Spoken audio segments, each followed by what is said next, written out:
vous avez la maîtrise de la loi électorale. Là, on voulait que vous essayiez un peu d'être neutre. Alors, nous avons un parti comme le MNC qui a décidé de se présenter à l'élection présidentielle de 2025 en disant qu'ils ont les élus. Parce que selon eux, quand un parti a les élus, on parle du mandat impératif, parce que selon eux, c'est vrai que ce n'est pas seulement le code électoral, il y a aussi la constitution. Donc ça veut dire que si quelqu'un quitte d'un parti et devient militant d'un autre parti, il est toujours un élu, même après avoir quitté l'autre parti. Donc selon eux, ils ont les élus et ils peuvent donc présenter un candidat à l'élection présidentielle de 2025.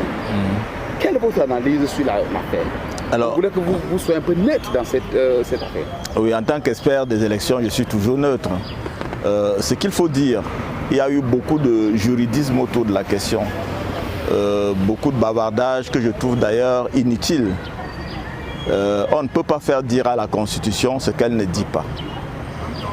L'article 15 de la Constitution, qui a instauré la nullité du mandat impératif, ne dit pas que lorsque un élu démissionne de son parti ou est exclu de son parti, il peut prendre son mandat comme si son mandat lui appartenait désormais comme un bien propre et le vendre au premier venu ou au plus offrant.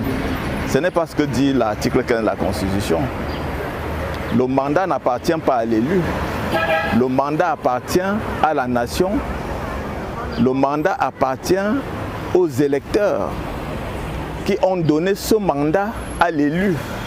Donc l'élu ne peut pas faire de ce mandat ce qu'il veut.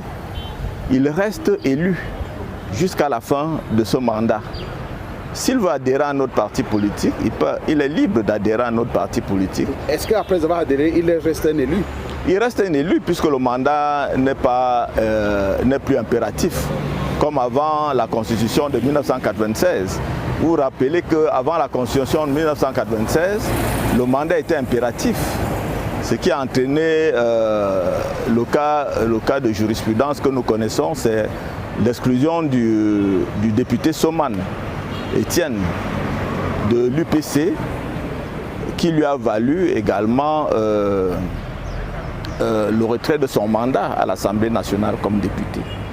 Parce qu'en ce moment-là, le mandat était impératif. L'élu devait se soumettre jusqu'à l'Assemblée nationale ou dans les conseils où il a été élu, il devait se